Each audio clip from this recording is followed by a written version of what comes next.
रामायणामधला हनुमान बाजूला काढा, रामायण 0 राहील 0. केली सीता शुद्धीमुळे रामायणादी जावनी पाताळा केली देवीची अवकळा. द्रोणागिरी कपी हाती आणविला सीतापती. किती किती आहे. जाळी एली लंका धन्य हनुमंत महाबळी दाढी रावणाची. हनुमान चालिसामध्ये वाचा, तुम्हरो मंत्र विभीषण माना लंकेश्वर भय सब जग जाना. ज्याला राजा व्हायचे त्याने हनुमान धरायचा. मग रस्त्यात हनुमान चालिसा म्हणली तरी चालेल. विठाला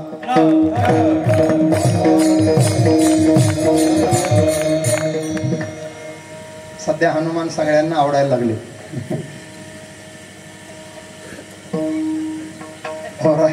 राम विचारात पडायचे, हनुमान विचारातून काढायचे. राम संकटात सापडायचे, हनुमान संकटातून काढायचे. पाताळामध्ये अहिरावण महिरावणानं राम लक्ष्मण चोरून नेले.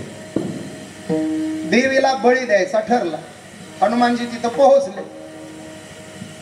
देवीच्या मंदिरात गेले, आईसाहेबाची क्षमा मागितली आणि देवीला उचलून देवळातलं पाणी जायला ते काय असतं ते पाणी जाणार बोट मोरी. हा मोरी मोरी मोरी इकडं आहे ना मोरी शब्द. आम्ही विचारून का बोलतो. धुळे आणि परळी 400 किलोमीटर. आमच्याकडं माणसं मेल्यावर जातात, तिकडं गेल्यावर का जिथे. आमचे माणसं जिवंतपणे श्वास घेतात, इकडं मेल्यावर. चांगली असंच करा. महाराष्ट्रातली प्रांतातली भाषा वेगळी, तुमची खानदेशी वेगळी, त्यात आयरणी पण आहे. विदर्भातले आणखी वेगळीच आहे. कायले भाऊ तिकडे कायले जाते. पुणेरी वेगळीच आहे, ग्रामीण पुणेरी वेगळीच आहे. सांगली सातारा तर शिवी दिल्याशिवाय बोलतच नाही. नाशिकवाले इड तिड कुड. आमच्या मराठवाड्यात बस र गप र नको र, सगळ्यात रगील भाषा मराठवाड्याची. खाली नांदेड भागात गेलं तर कधी आल्या महाराज, कुठंच आल्या, जेवल्या का म्हणलं खाल्या 15 पोळ्या. आपला महाराष्ट्र बहुरंगी आहे. मराठी माऊली बोलले महाराज, 56 भाषेचा केलासे गौरव. 56 प्रकारची भाषा माऊलींनी ज्ञानेश्वरीत गौरवान्वित केली आहे. महाराष्ट्रात त्याही पेक्षा जास्त भाषा सापडतात. विठाला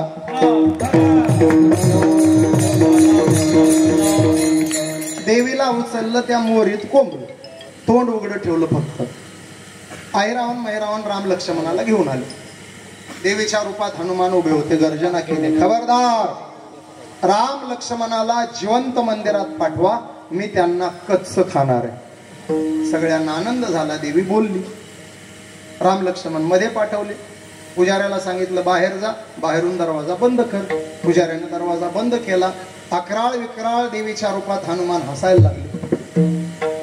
हनुमान हसतात आणि रामजी हनुमान चालिसा म्हणतात, जय हनुमान ज्ञान गुण सागर. हनुमानजी म्हटले, ओठातल्या ओठात फुटायचं नाही, जे काय असेल मोठ्यानं बोल. रामजी चिडले, म्हणले गप ग देवी, काय टनटन टनटन लावले. इथं माझा हनुमान असता तर तुझी मजा घेतली असती. खालून देवीने सांगितलं, प्रभू तो हनुमानच आहे, मी इकडे. जावनी पाताळा केली देवीची अवकळा. सेवेचा प्रकार जाणे हनुमंत, तेने सीताकांत सुखी केला. दास्यत्व निकट हनुमते पैके,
काशीत राहिलं होते.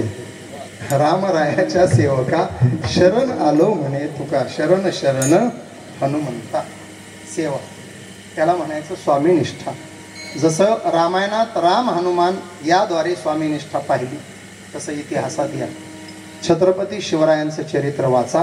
तुम्हाला प्रत्येक पानावर एक स्वामीनिष्ठ सेवक सापडल्याशिवाय राहणार नाही. पुरंदराच्या पायथ्याशी लढणारा मोरारबाजी स्वामीनिष्ठ सेवक आहे.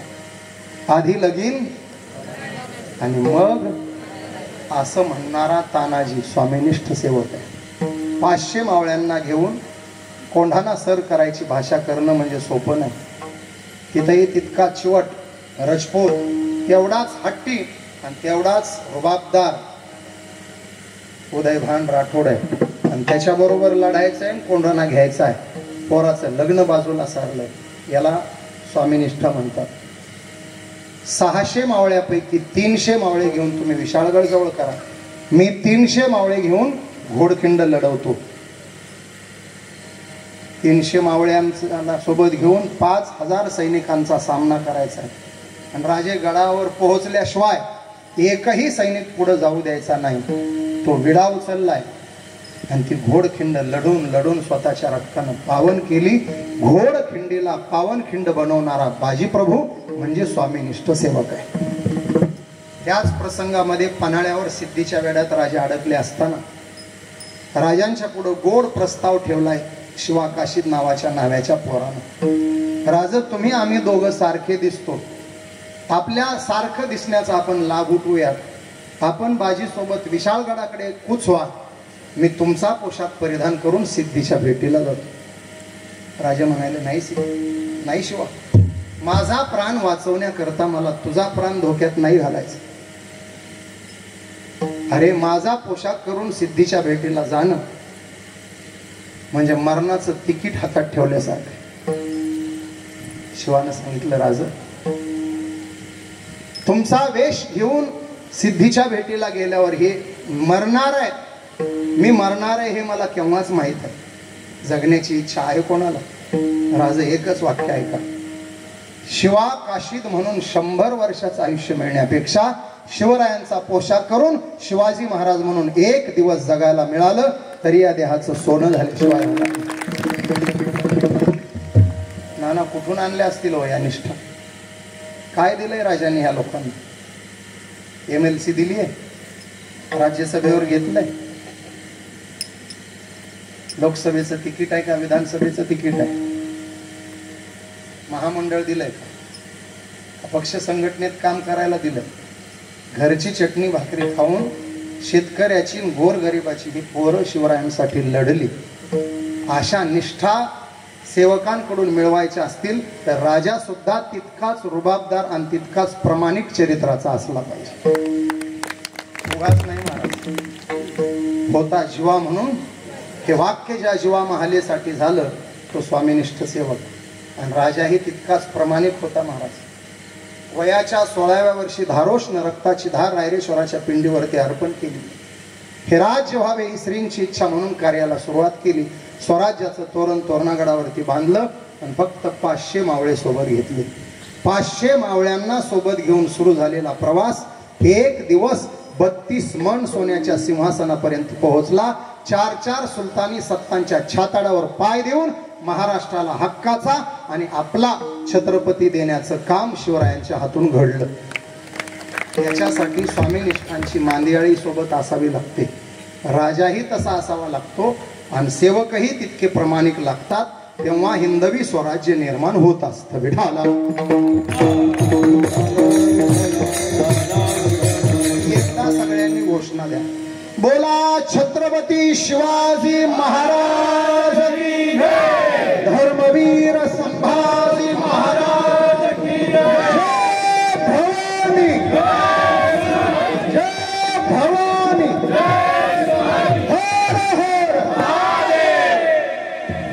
हर हर महादेव आणि जय भवानीचा जयघोष करून ही पोरं लढली. शेतात काम करणारी पोरं, दर्याखोऱ्यात वावरणारी पोरं, कुस्तीच्या आखाड्यात राबणारी पोरं, येसाची कंक म्हणजे कुस्तीच्या आखाड्यातला पहिलवान, आणि जीवा महाले म्हणजे वारातीत दांडपट्टा खेळणारं पोरग.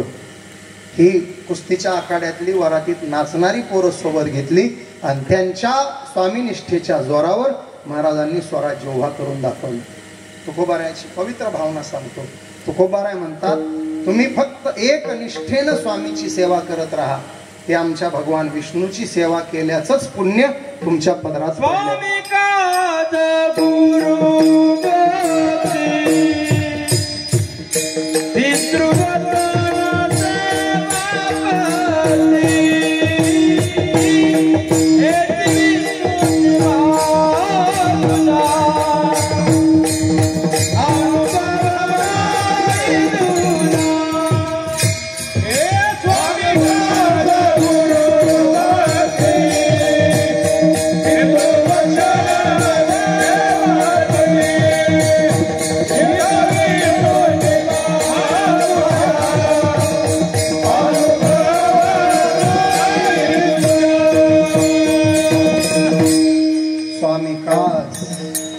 हेची विष्णूची महापूजा. स्वामी निष्ठेनंतर गुरुनिष्ठा. आपल्या वारकरी संप्रदायात काय बोलायचंच काम नाही. सगळ्या संतांचं पहा, माघ शुद्ध दशमी पाहुणी केला अंगीकार, सत्य गुरु राये कृपामज केली.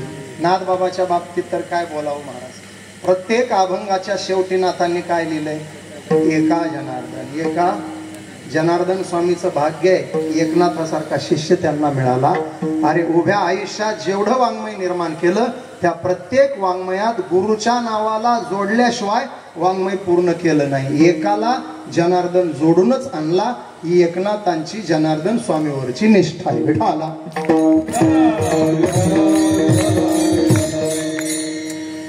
महाराज, आपण जोग महाराज संस्थेच्या परंपरेत शिकलो.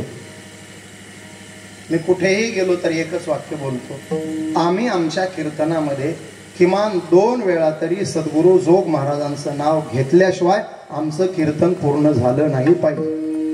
आणि आम्ही जर तेवढी कृतज्ञता त्यांच्याविषयी ठेवत नसू तर आम्ही कुठंतरी कृतज्ञ झालो असं म्हणावं लागेल. आम्ही शेतकऱ्याचीच पोर आहे महाराज, सर्वसामान्य कुटुंबातूनच आलेली आहे. पण एखाद्या TV चॅनलच्या माध्यमातून, सोशल मीडियाच्या माध्यमातून आम्हाला जग ओळखायला लागलंय. विदेशातले लोक आम्हाला व्हिडिओ कॉल करून बोलतात, टीव्हीवर आमची कीर्तनं पाहतात. एवढं सगळं वैभव आमच्या पाठीशी उभं केलं असेल तर जोग महाराज वारकरी शिक्षण संस्थेनं केलंय, हे आम्ही कधी विसरलं नाही पाहिजे. आणि जोग महाराज वारकरी शिक्षण संस्थेचा खऱ्या अर्थानं उत्कर्ष जर कोणी केला असेल तर या महापुरुषांनी. विठ्ठल बाबांसारखा महात्मा जोग महाराज संस्थेला अध्यक्ष म्हणून मिळाला. आणि जोग महाराज संस्थेची आज उभी असलेली तेवढी भव्य इमारत महाराष्ट्राच्या आणि वारकरी संप्रदायाच्या पदरात पडली. केवळ आणि केवळ मोठे बाबांमुळे झालेलं ते काम आहे. आपल्याला त्यांचा अभिमान आणि स्वाभिमान वाटला पाहिजे. गुरुनिष्ठा. भगवानगडावर राष्ट्रसंत भगवान बाबांची समाधी. एक त्यांच्या जीवनातला गोड प्रसंग सांगतो. त्यांचं बालपणीचं नाव आबाजी होतं. आई कौतिकाबाई, वडील तुबाजीराव सानप. बीड जिल्ह्याची पंढरी म्हणून ओळखल्या जाणारा नारायणगड, नगद नारायण महाराजांची तिथे समाधी. हे सगळ्या परिसराचं गुरु ठिकाण. 7वे महंत माणिक बाबा गडावर असताना 7 वर्षाचा आबाजी आई बरोबर गडावर गेला. दिवस होता दसऱ्याचा. माणिक बाबा शिष्यांना गुरुमंत्र देत होते, दीक्षा देत होते, अनुग्रह देत होते. 7 वर्षाचा आबाजी गेला. बाबा, मलाही तुमच्याकडून दीक्षा अनुग्रह हवा आहे, मला तुमचा शिष्य व्हायचं. बाबा हसले, सांगितलं, लहान पोरांना मी शिष्य करत नाही, जा मोठा झाल्यावर ये. ते 7 वर्षाचं लेकरू चुनचुनीत आणि रुबाबात बोललं, बाबा, परमार्थ आणि वयाचा संबंध असतो असं मला वाटत नाही. वयाचा परमार्थाशी संबंध असता तर ज्ञानोबारायांनी 16व्या वर्षी ज्ञानेश्वरी लिहिली नसती. 14 वर्षाच्या मुक्तानं 1400 वर्षाच्या चांगदेवाच्या कानाला धरलं नसतं. 32व्या वर्षी शंकराचार्यांनी 4 पीठांची निर्मिती करून सर्व शास्त्राचं खंडन करून वेदांत मताचं मंडन केलं नसतं. वयाच्या 42व्या वर्षी तुकोबारायांनी आपलं सगळं सांप्रदायिक कार्य पूर्ण करून वैकुंठ गमन साधलं नसतं. वयाच्या 16व्या वर्षी छत्रपती शिवरायांनी स्वराज्याची मुहूर्तमेढ रोवली नसती. हे सगळं झालं याचा अर्थ वयाचा आणि पराक्रमाचा संबंध नाही. ते बोलणारं लेकरू पाहिलं, अंगावर शहारे उभे राहिले माणिक बाबाच्या, नेत्रकडा पाणावल्या. कोणीतरी अधिकारी पुरुष आहे, पुनर्जन्मानं इथं आल्याचं दिसतंय. सुचिनाम श्रीमताम गे, हे योग भ्रष्टो विजय, योग भ्रष्ट महात्मा दिसतोय. परीक्षा घेऊ. माणिक बाबा हसले आणि गरजले, ए बस आला मोठा गप्पा ठोकणार. माझा शिष्य व्हायचा तर पराक्रम करावा लागेल. ते लेकरू बोललं, सांगा काय करू. गुरु बोलले, त्या नगद नारायणाच्या शिखरावरून उडी टाकून दाखव, मग तुला मंत्र देतो. लेकराचा चेहरा उतरला. बसलेले सगळे हसायला लागले. माणिक बाबा हसले आणि माणिक बाबा बोलले, आला मोठा गप्पा ठोकणारा, जा बोल बोलता वाटे सोपे, करणी करिता तीर टाके. सगळे आपल्या कामात मशगूल झाले. बाबा अनुग्रह देण्यात मग्न झाले. ते लेकरू बाहेर गेलो. 10व्या मिनिटाला गडावर गोंधळ सुरू झाला. लोक आरडायला लागले, ओरडायला लागले, ए कारट्या खाली उतर, कशाला मारायला गेला वर. काही लोक म्हणू लागले, खाली उतरतो का वर येऊन रट्टे देऊ. तो गलगला ऐकला आणि एका माऊलीनं पाहिलं. तिच्या लक्षात आला, हा पाटलीनबाईचा आबा आहे. ती धावत गेली, पाटलीनबाई तुझा आबा शिखरावर चढला. आईनं 7 वर्षाचं लेकरू उंच शिखरावर चढलेलं पाहिलं, हंबरडा फोडला. आबा पाया पडते तुझ्या, खाली उतर. नको रे बाबा, काही वेगळं धाडस करू नको, असा हट्ट करू नको, खाली उतर. काही लोक माणिक बाबांकडे गेले. बाबा ते पोर तुम्ही म्हणालात तसं शिखरावर गेलं. बाबा ताडकन उठले, पळायला लागले. आई तिकडनं पळते, बाबा इकडनं पळतात आणि आबाजी वर शिखरावर. बाबा बाहेर आलेले पाहिले, ते लेकरू गरजलं, बाबा म्हणाला होता ना तुम्ही शिखरावरून उडी, ही पहा टाकतोय. दोन्ही हात जोडले, नगद नारायण महाराज की जय, माणिक बाबा महाराज की जय. हात जोडले, कसलाच विचार न करता 35 फुटाच्या शिखरावरून लेकरानं थाडकन उडी टाकली. का लेकरानं उडी टाकलेली पाहिली आणि आईनं एकच आरोळी ठोकली. आबा धाडकन जमिनीवर अंग पडली. दातखिळ बसली आईची, मूर्छित झाली आई, बेशुद्ध पडली. बायकांनी तोंडावर पाणी शिंपडलं. पाटलीनबाई, पाटलीनबाई उठा. तोंडात बोट घातलं, दात वेगळे केले, दातखिळ बसलेली काढली. आईनं डोळे उघडले. लेकरानं उडी टाकल्याचं लक्षात आलं. डोळ्यातून टप टप टप धारा व्हायला लागली. ओठ सुकून गेले, घशाला कोरड पडली, अंगावर काटा उभा राहिला. लटलट लट कापायला लागली आई. केस मोकळे सुटले, पदर जमिनीवर लोळायला लागला. माझा आबा म्हणून आई धावायला लागली. जीवाची असली तरी आई असते, देवाची असली तरी आई असते आणि संतांची असली तरी ती आई असते. आई म्हणजे करुणेचं मूर्तिमंत स्वरूप. धावायला लागली, आबा आबा. तिकडनं बाबा पण धावत आले. तोपर्यंत 7 वर्षाचा आबाजी उठून उभा राहिला. अंगाला लागलेली माती झटकू लागला. आईनं उभा राहिलेलं लेकरू पाहिलं ना, हंबरडा फोडला. माझा आबा धावत गेली. पाठीवरून हात फिरवला, पटापटापटा मुखे घेतले, जमिनीवरची माती उचलली, वरून खाली, खालून वर, उजवीकडून डावीकडे, डावीकडून उजवीकडे वाळून टाकली. गालावरून हात फिरवला, बोट खडाखडा मोडले. हात बघू कुठं मोडलाय का, पाय बघू कुठं मोडलाय का, गुडघ्याला लागलं का, कोपराला लागलं का, हा कर, जीभ दातात अडकली का, जिभेला जखम झाली का. लेकरू हसायला लागला. आई आई बस, किती काळजी करशी, बघ काही नाही झालं मला. नारायण महाराज आहे ना, काय होणार होतं मला. उचललं, परत काढा, पटापटापटा मुके घेतली. हे सगळं पाहून माणिक बाबा हसू लागले. त्या लेकराला आईनं खाली ठेवलं आणि माणिक बाबांनी पाठीवरून हात फिरवला. बाई याची नजर काढायला लागली तू. भाकरीचा तुकडा काय ओवाळते, माती काय ओवाळते. तेव्हा बाई खरं सांगू तुला, या लेकराला कधीच आणि कोणाचीच नजर लागणार नाही, कारण हे लेकरू एक दिवस जगाच्या नजरेत भरल्याशिवाय राहणार नाही. नजर लागायचा प्रश्न दे सोडून. बाबांनी लेकराला उचललं, पाठीवरून हात फिरवला, पटकन मुका घेतला. विचारलं, बाई काय नाव लेकराचं. आईनं हात जोडून सांगितलं, बाबा आबाजी म्हणतात त्याला. बाबा खळाळून हसले, लेकराला खाली ठेवलं. 500 लोक होते. माणिक बाबा गरजले, आजपासून या लेकराचं नाव आबाजी नाही, असा पराक्रम करणाऱ्या लेकराला आबाजी नाव नसतं द्यायचं. अशा पराक्रमी लेकराचं नाव भगवान ठेवायचं असतं. भगवान. आजपासून हे लेकरू आबाजी नाही, आजपासून हा माझा भगवान. गुरुच्या एका शब्दाकरता शिखरावर उडी टाकणारा आबाजी भगवान झाला. भगवानचे भगवान बाबा झाले आणि भगवान बाबाचे राष्ट्रसंत झाले. 98-99 केंद्रात अटलजीचं सरकार असताना स्वर्गीय लोकनेते गोपीनाथरावजी मुंडे आणि स्वर्गीय लोकनेते प्रमोदजी महाजन यांच्या प्रयत्नातून भगवान बाबांना रीतसर भारत सरकारनं राष्ट्रसंत ही पदवी बहाल केली. गुरुनिष्ठेमुळं आबाजीचा राष्ट्रसंत भगवान बाबा झाला. विठाला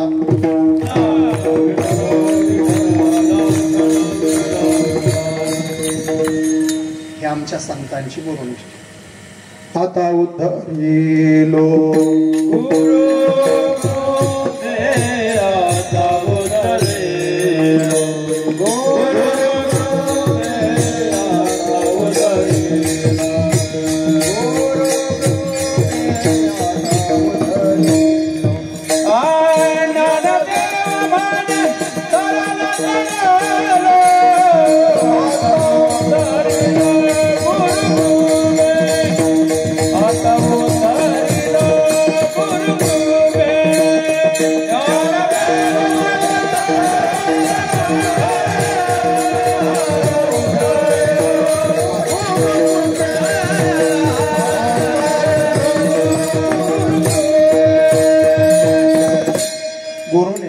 त्यानंतर आहे मातृपितृनिष्ठा.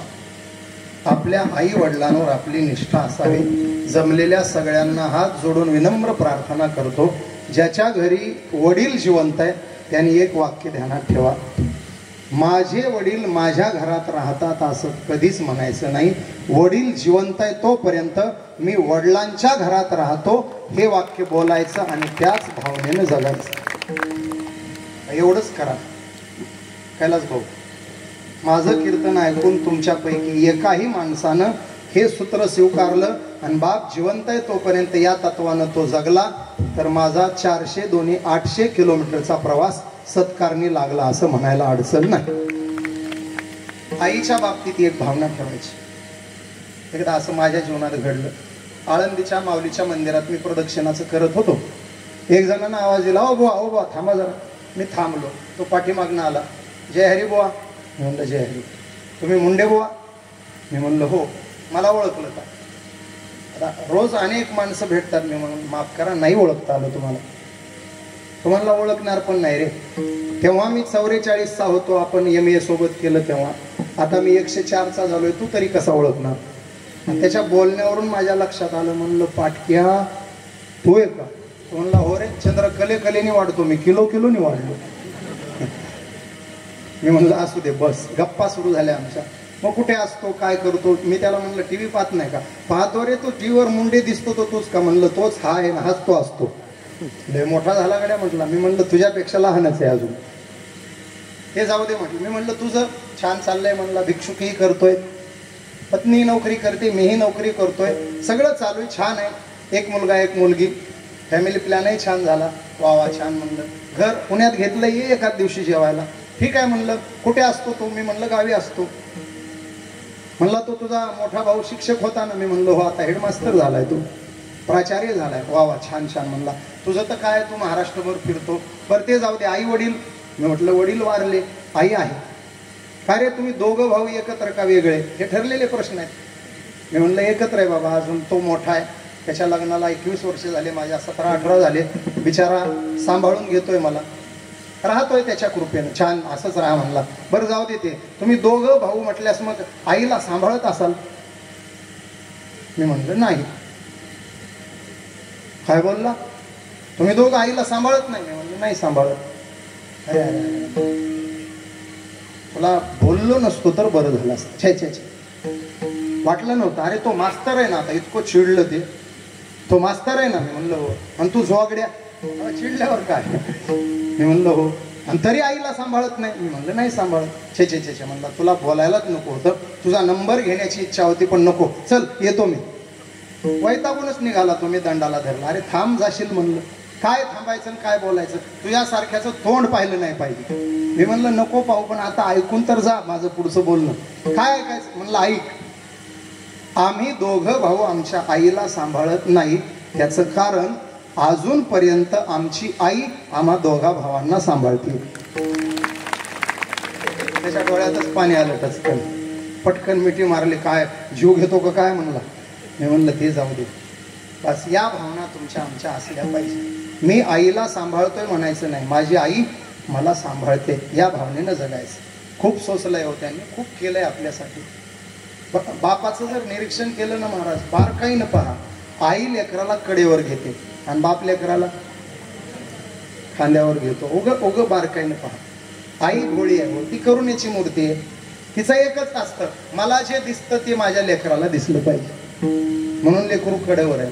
पण बाप व्यापक विचाराचा आहे, दूरदृष्टीचा आहे. बाप विचार करतो उभ्या आयुष्यात मला जे दिसलं नाही ते सुद्धा माझ्या पोराला पाहता आलं पाहिजे, म्हणून त्याला खांद्यावरून दाखवतो. माझ्या नजरेच्या पलीकडचं जग माझ्या लेकरानं पाहावं ही भावना. जगाच्या पाठीवर माझ्यापेक्षा तू मोठा हो असं तुम्हाला कोणीही म्हणणार नाही, कोणीही म्हणणार नाही. माझ्यापेक्षा तू मोठा झाला पाहिजे असं म्हणणारं जगाच्या पाठीवर एकच व्यक्तिमत्व असतं, तो तुमचा बाप असतो. हे ध्यानात ठेवा. प्रत्येक बापाचं स्वप्न आहे माझा मुलगा माझ्यापेक्षा मोठा झाला पाहिजे. हल्ली एक नवीनच निघालंय पहा. इकडं नसेल तर आनंदाची गोष्ट आहे. वडिलोपार्जित संपत्तीची वाटणी करायची. घर वाटून घ्यायचं, जमीन वाटून घ्यायची, प्रॉपर्टी वाटून घ्यायची, पैसा अडका वाटून घ्यायचा. आणि आता शेवटची वाटणी एक सुरू झाली आहे, आई बाबा पण वाटून घ्यायची. बाबा थोरल्याकडं आणि आई बापू नाही ना इकडं. असं काही नसेल तर फार चांगलं, असेल तर हात जोडून विनंती, मायबाप जर 2 ठिकाणी ठेवलेले असतील तर आजचं कीर्तन ऐका आणि उद्या सकाळी जाऊन त्यांचे पाय धरा आणि त्यांना सांगा आमची इच्छा आहे तुम्ही दोघं जिवंत असेपर्यंत, दोघातलं एक कोणीतरी जाईपर्यंत तुम्ही दोघं एका घरात राहिले पाहिजे. तुम्ही दोघं एका घरात राहा. 4 भाऊ असाल तर 3-3 महिने वाटून घ्या गड्या, पण मायबाप एका घरात ठेवा. तिघे असाल तर 4-4 महिने वाटून घ्या. दोघे असाल तर 6-6 महिने वाटून घ्या, पण मायबाप एकत्र राहू द्या. एकटाच असाल तर बहिणीला सांगा 6 महिने तू सांभाळ. हवं तर खर्च देतो म्हणा, तुझेही मायबाप आहेत म्हणा. बहिणी सोबत वाटणी करा, पण मायबाप एकत्र ठेवून वाटणी करा. आणि तसंही होत नसेल तर 15 पत्राची एक वेगळी खोली काढून द्या. छोटासा गॅस घेऊन द्या, संडास बाथरूम अटॅच द्या आणि त्यांनाच राहू द्या, पण दोघांना एकत्र राहू द्या. आई एकीकडं बाप एकीकडं असं करण्याचं महापाप कोणीही करू नका.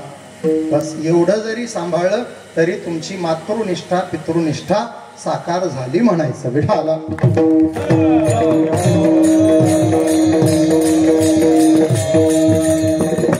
मला महत्वाची अभंगासाठी सांगायची देवनिष्ठा. देह जावत बारा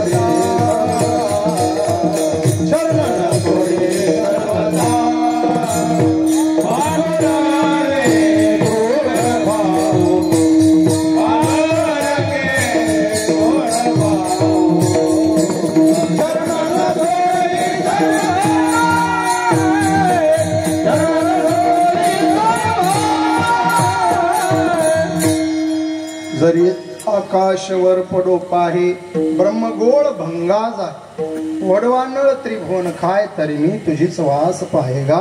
विठोबा ही देवनिष्ठा आहे.